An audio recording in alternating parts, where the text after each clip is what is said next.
বলো তো। এইটা কি হাতে আছে দেখতে পেয়েছো? মাথা গরম হয়ে আছে, বলো তো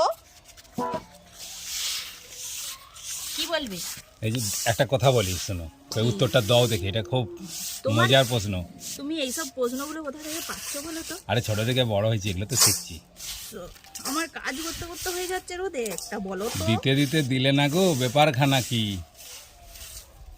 একজন ছেলে একজন মেয়েকে জিজ্ঞাসা করছে, তা মেয়েটা উত্তর দিচ্ছে, দিই তো দিই পরপুরুষে দিই, তুমি আমার আমি তোমার তোমায় দেবো কি? উত্তরটা কী হবে বলো তো? দুটো উত্তর হবে। উত্তরটা কি আর ছেলেটা কি বলতে পারবে? আমি এই প্রথম এই শুনলাম। সহজ প্রশ্নটা পারবে নি? আমি তুমি সব প্রশ্ন ধরো আমি জীবনে শুনিনি, আর তোমার মুখেই শুনতেছি। আমি পারবো নি, বন্ধুরা বলে দাও, যদি পারো বলে দাও। তুমি পারলে না, বন্ধুরা পারবে?